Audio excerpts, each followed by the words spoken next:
Hey guys, so like it says on the screen, today's entire lesson is asynchronous. That means you watch the video and complete it on your own time. I won't be participating during the class time with you. Okay, so this is lesson 4, considering a character's relationship with others, contrasting Ha and her brothers. In this particular lesson, you have a small group anchor chart assignment. In Google Classroom, you have that already loaded. You also have this video loaded for you. So you should have everything you need, okay? So go to Google Classroom and complete the Lesson 4 warm-up question. You have 5 minutes to do that. I would suggest opening these slides from your Google Classroom, clicking on the 5-minute timer, and letting that timer go through until you don't need any more time or until 5 minutes is up.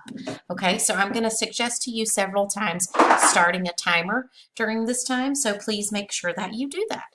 Okay, so again today we are going to be working on making inferences to deepen our understanding of Inside Out and Back Again.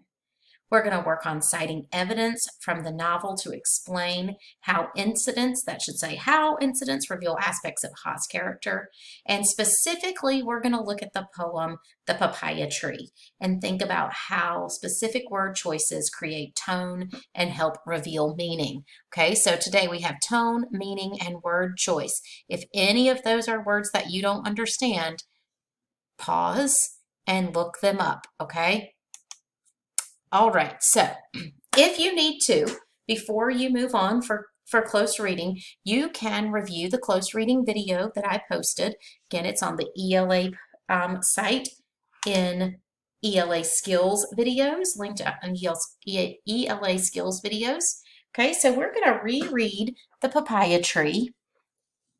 And as you're reading it, as I'm reading it to you, I want you to think about this idea. This question: what new or important details struck you after you hear the poem read aloud again? Because you've read this poem a couple of times, right? So, Papaya Tree. It's on page 8 in your book if you want to follow along. It grew from a seed I flicked into the back garden. A seed like a fisheye, slippery, shiny, black.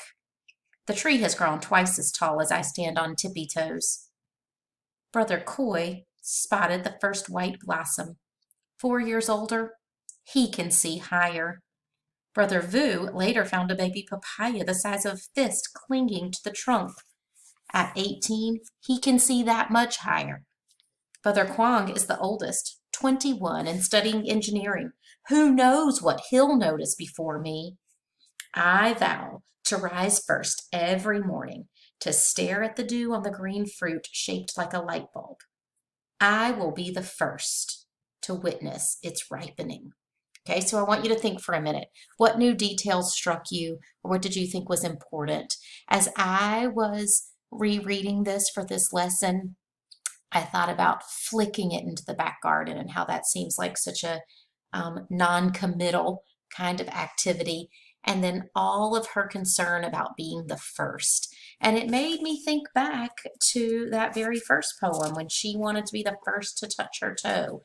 And so I'm really thinking as a reader, I'm gonna focus my energy on those things. I'm gonna start noticing these little words like flicked, right? And I'm gonna start noticing repetition in the poem, like first, right? Some many ideas about first, and Ha's continuance of talking about how she's the youngest, okay? And then I think this seed like a fisheye is a really interesting stanza.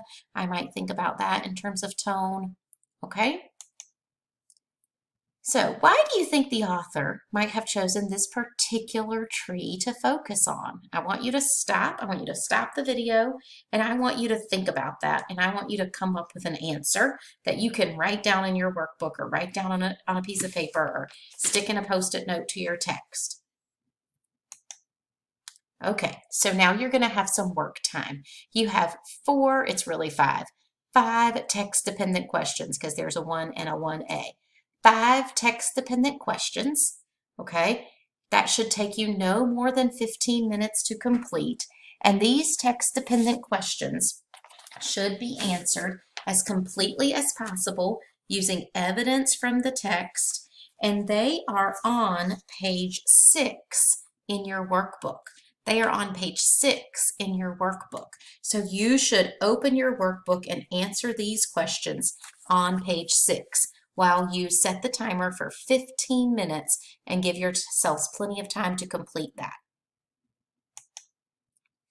Okay, the next group work activity is assigned to you by group in Google Classroom. So each of you is in, there are 6 groups. So you'll be in group assignment 1, 2, 3, 4, 5, or 6. It's all the same assignment, and each group has one document that you are going to be collaborating on.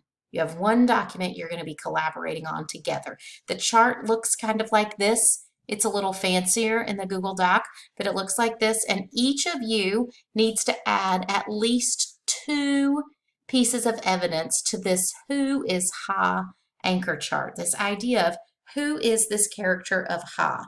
Okay, and I'm going to give you again about 15 minutes to work on that. So pause this video, start your timer for 15 minutes, go into your Google Doc and get to work on that.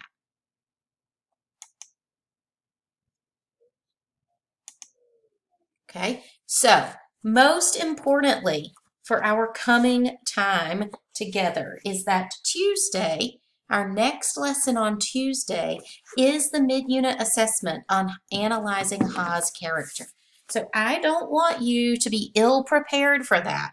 So you really, really want to make sure that you're thinking about this who is Ha anchor chart, because the mid-unit assessment is on analyzing Ha as a character. So I want you to have rich virtual discussions with one another. If you want to have actual discussions with folks in your group, you want to call them, you want to meet online, you can certainly do that and have conversations with each other about Ha's character, because that is going to be the focus of your mid-unit assessment, which is going to take place over 2 days, next Tuesday and Wednesday.